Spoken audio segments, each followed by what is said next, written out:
Brenda Miles ne Calvin Kayanja bavuddewo bubi nnyo, aba bodaboda bakiguddeko. Kiki n'ekiteeso ekikakali ku by'okuziika so ng'ate Ssaabaminisita wa Bungereza ebibye bibi. Kale ago n'agasingawo g'oba olindirira mu bujjuvu. Mukola ky'amaanyi nnyo nnyini ddala okubeera ng'ate mwekuumira ku mukutu guno. Mbagala nnyo mbagalira ddala era mbeebaza egyo gyonna gye mutussaako engalo mikwano gyange mawanga ag'enjawulo gye musinziira okubeera ng'ate mumpuliriza. Mbasasirako nnyo mmwe abayita mu bizibu eby'enjawulo, basanyukirako mmwe abatuuse ku buwanguzi, abakuziza amazaalibwa olunaku olwaleero, mbagaliza amazaalibwa amalungi ag'essanyu, mbagaliza buwanguzi, mbagaliza buwangazi mu bulamu obw'ensi eno. So ng'ate mmwe abafiiriddwako abantu bammwe, nsaba emyoyo gy'abagenzi bambi Katonda agiwummuze emirembe, agiramuze ekisabwa ati agumye emitima abako ab'engana ssakate n'ab'emikwano. Amanyenzo Omumbejja Aisha Nasulunga bulijjo butereevu. Nyongera okujjukiza mukwano gwange gwe ampuliriza entakera nti wano eno ofunawo amawulire agagenda mu maaso mu ggwanga lyattu Uganda kwa celebrities baffe bonna abawano ssakate n'abo abali wabweru w'eggwanga. Amawulire gonna agakwata ku bankuba kyeyo butereevu ogenda mu maaso n'okubeera ng'ate ogafuna. Kale n'olwekyo bambi ngenda kusaba subscribe ng'ateekako akadde mukwano gwange tojja kubeera ng'ate wejjusa, wabula nga mugenda kunsonyiwamukko ku lw'eddoboozi ndimu kisenyigasenyiga naye tutambulire ate awo mpola mpola tulabe ng'ate ne kino nakyo tukiyissawo butereevu tumanye ate ebifa mu ggwanga mikwano gyange. Era nga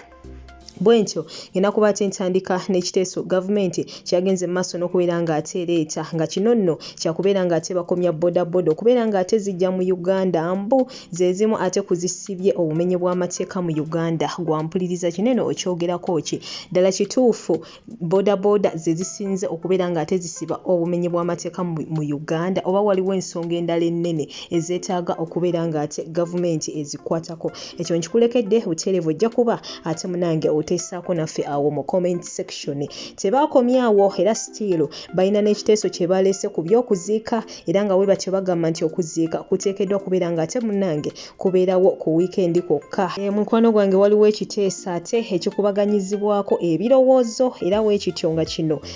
kimanyiddwa ng'ate National Funeral Management Policy nga kino nno bagamba nti abantu we batyo bagenda kubeera nga baterekebwa abo abafudde basobole okubeera ng'ate munnange baziikibwa ku weekend kwokka. Mukwano gwange tesaako naffe ddala mu butuufu kinene kisobokera ddala mu Uganda. Jjukira nti Uganda nsi erimu amaddiini ag'enjawulo, abasiraamu bo enzika yaabwe nti omuntu olufa we bati alina okubeera ng'ate munnange akola ki, aziikibwawo mu kiseera ekyo, bo tebasuza muntu afudde. Kyokka ng'ate baneno bagamba nti omuntu ne waba afudde ku Mande tulina omumutereka ate munnange akole ki, abeere ng'ate aziikibwa ku weekend. So ngenda kusaba obeere ng'ate oteessaako naffe ku nsonga eno gwe ddala mu butuufu oba olaba kinene ekiteeso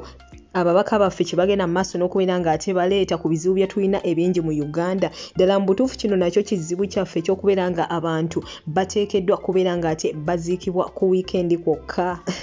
Ngenda kusaba oteesseeko naffe awo butereevu mu comment section so ng'ate ebyo nabyo omukwano gwange tubitadde ku bbali. Baate abakulu mu maka g'obwa pulezidenti baagala obuwumbi 12 nga buno nno munnange bwakuddaabiriza State House entebe saakaate n'amaka g'obwa pulezidenti amalala agasobera ddala mu 23 okwetooloola eggwanga era nga baneeno bakulembeddwamu Honorable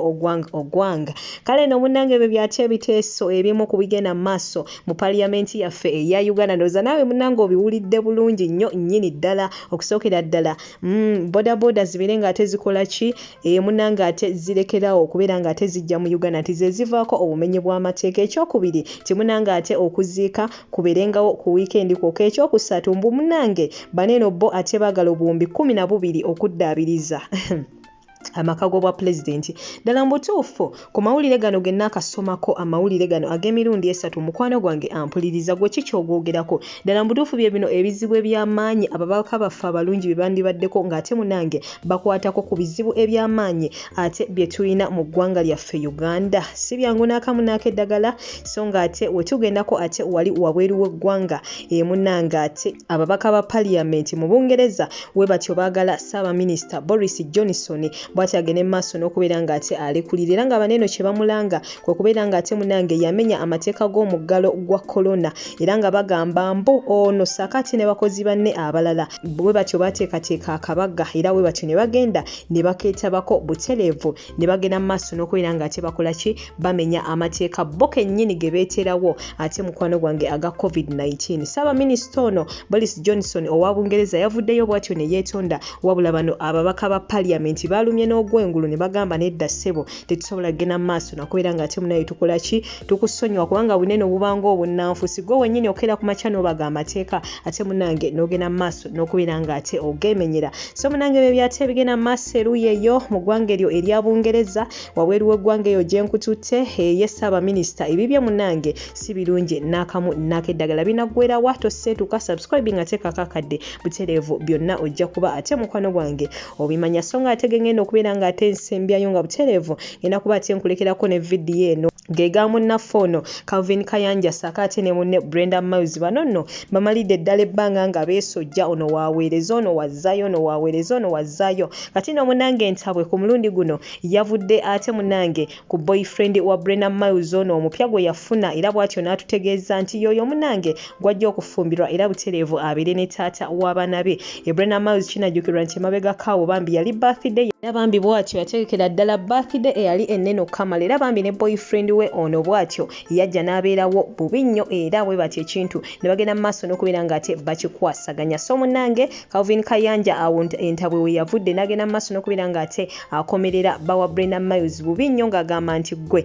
tukujje ne mu bavubuka gwe ne bazadde bo wetwogerera essaawa eno abalabika munange bali mumaziga ngenda kuba ate nkulekerako ka vidiyo kano obadde muliza mulungi nnyo okuva gye ntandikidde paka ate waneeno wentuuse mukwano gwange kyengenda okusaba kiri kimu nti toseetuka kubanga ate ekyamazima ngenda kuba ate nkomawo n'amawulire amala mangi nnyo mangi ddala nkwagala nnyo nkwagalira ddala subscribing awo batonaba teekako akadde naye ng'ekisinga obukulu toseetuka kubanga ate essaawa eno yennyini ngenda kuba ate nkomawo n'ebirala bingi nnyo bingi ddala kankulekereko vidiyo eno munnaye naawe ate wekkaanye mwana mulenzi ono Calvin Kayanja pulezidenti w'abakadaama bw'atyo ng'ate akomerera munne bubi nnyo bubi ddala so ng'ate ne Brenda Miles naye kyonna kyonna ekinaaba kimuvuddemu butereevu waneeno ofunirawo olugambo butereevu nakyo nja kuba ate kikutuusako butereevu goodbye for now naye ng'ate toseetuka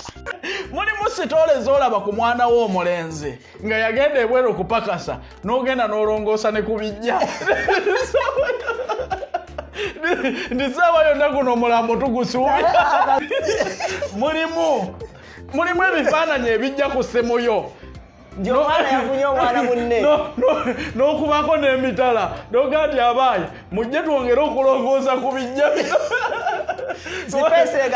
kubanga saawa yonna tugwamu ekibambulira yanedda ssebo tunoonye ku maama w'omwana oyo saawa enayinza okuba yeesibye ekimyo nze nkubuulira omwana musajja bonna bamusambye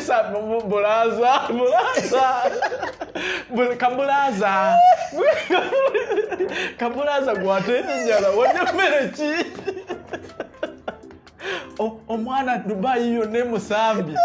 asambye ku gw'ensimbi ananyi bya mwana